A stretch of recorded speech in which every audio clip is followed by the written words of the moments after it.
Jahas, sitä ollaan sitten kansallispuistossa.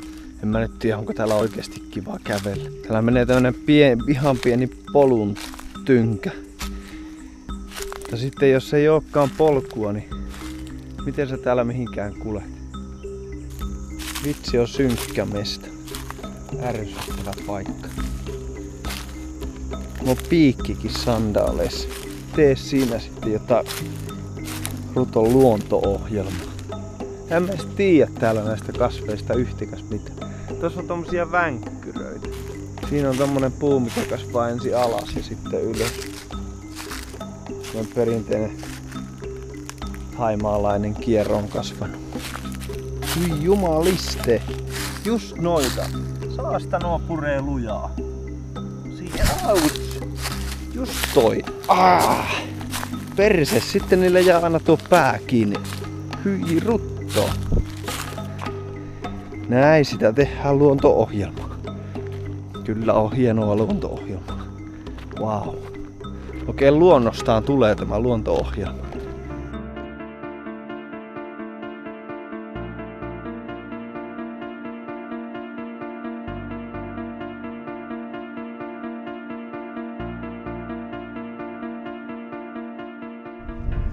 Hataimen kansallispuisto. Alhaalla virtaa Mekongjoki. Olisi tänään tarkoitus vähän tutustua elämään, mitä täällä on ollut 4000 vuotta sitten.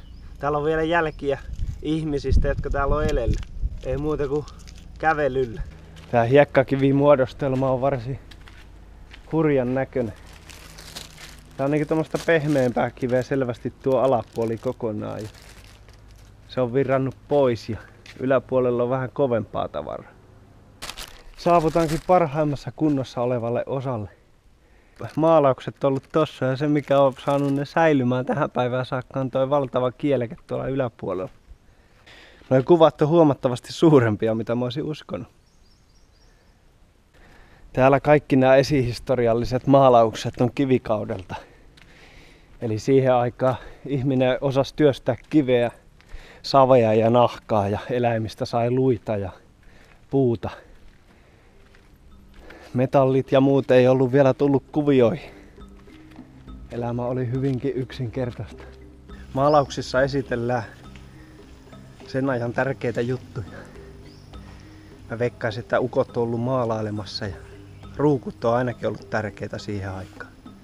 Vettä on pystynyt kantaa erinäköisiin paikkoihin ja päässyt vähän kauemmas veden äärestä reissuihin.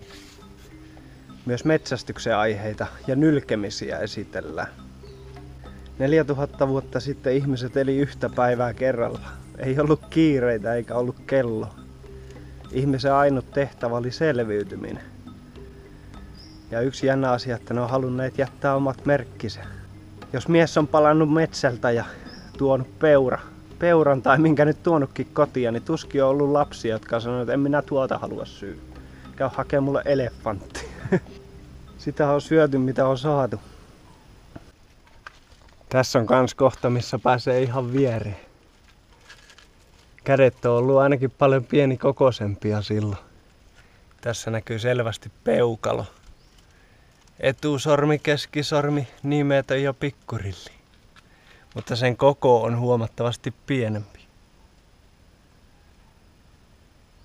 Samoin vieressä on toinen. Ja tossa on käsi, mikä on ollut kiinni. Nämä kivikautiskaverit, niin piirrettyissähän ne piirretään uskomattoman suurina ukkoina. Semmoisilla jäätävillä hapoilla varustettuina, mutta mä vähän epäilen, että ne on ollut aika laihoja ja hintelöitä ukkoja.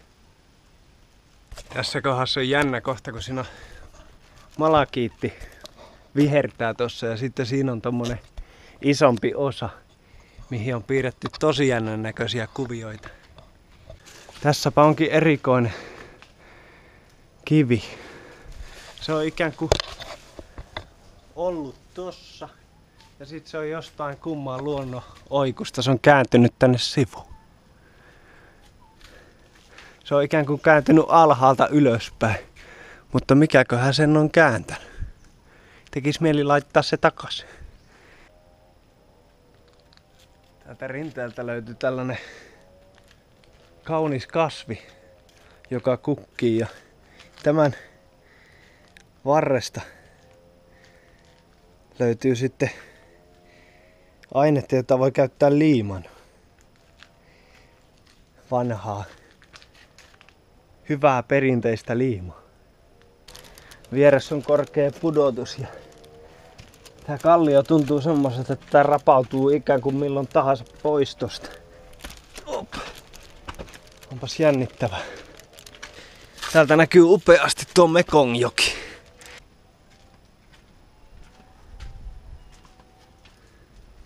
Ei voi ku ihastella sitä, minkälaista täältä on aikoinaan ollut. Karvakätisenä. Nuijan kanssa ihmetellä, että missä olisi norsu mikä kolkata. Raahata perheelle evästä sitten. Täällä vuorenrinteen puolessa välissä, niin täältä löytyy vähän erottuvia kädenjälkiä. Pienet kädet. Ne on valehtelevatta, niin kuin sormet on niin kuin useamman sentin pienemmät kuin mitä tänä päivänä ihmisen kädenjälki on. Mitäsköhän jäpät on duunannut täällä? Täältä ne on katsellut maisemia. Kuluttaneet aikaa.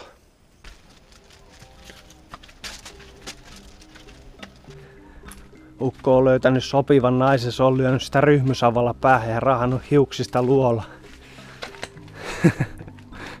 Siinä on tuleva emäntä. Vauva syntynyt, niin katsottu, että sillähän on kilkutin jalkojen välissä. Tokkopa silloin on ajateltu odotella, että odotetaan, että se on 18 vuotta, niin se kertoo, onko hän tyttö vai poika. Mä vähän epäilen, että siihen aikaan kaikki on ollut huomattavasti paljon yksinkertaisempaa. Ei ole tarvinnut lapselle miettiä, kun sille on hankittu ensimmäinen lelu, että onko se lelu sukupuolineutraali. Siellä horisontissa virtaa Mekongjoki. Mekongjoki on yksi maailman suurimmista joista, vesimäärältään mitattuna ja pituudeltaan mitattuna.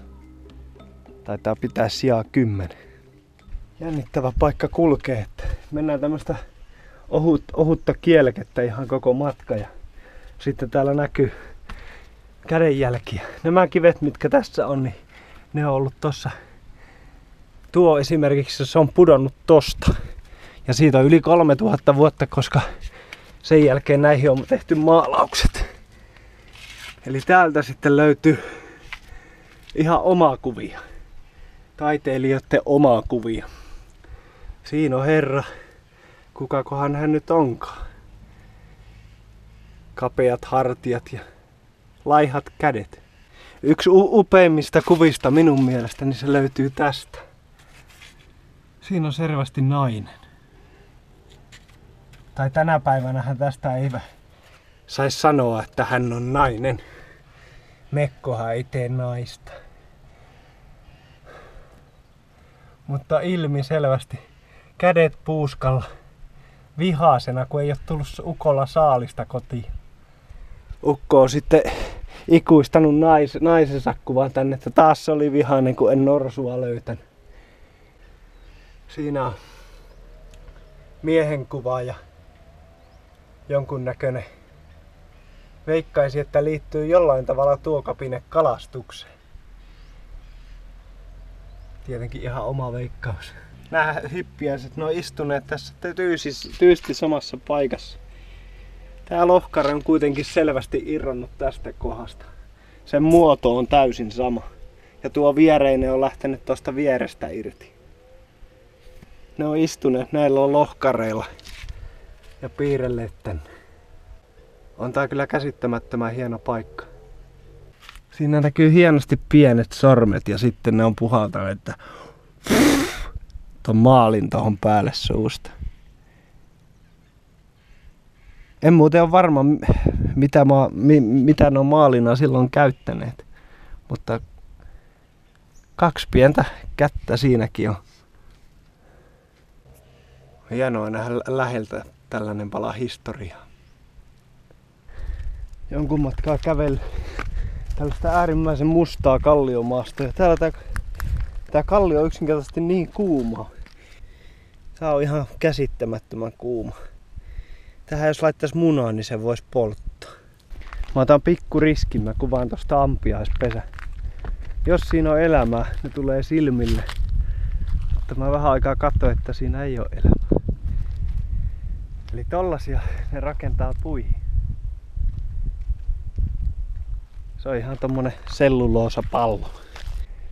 Täällä on kuvattu semmonen elokuva kuin Aleksanteri Suuri 2004. Mielenkiintoista. Pitääpä katsoa leffa ja katsoa, että mikä kohta on kuvattu tässä. Tästä kuitenkin on hurja pudotus joka suuntaan.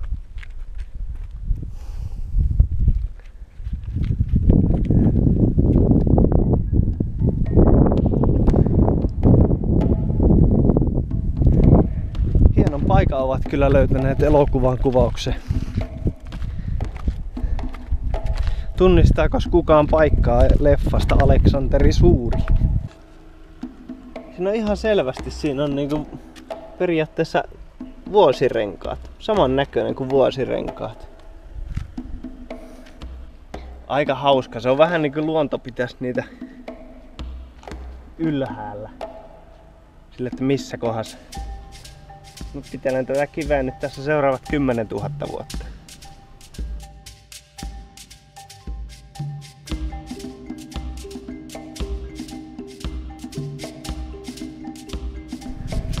Kaikkea se luonto tekee. Näitä on kyllä mukava ihastella ja kävellä luonnonpuistossa ja ihmetellä luonnon aikaansaannoksia.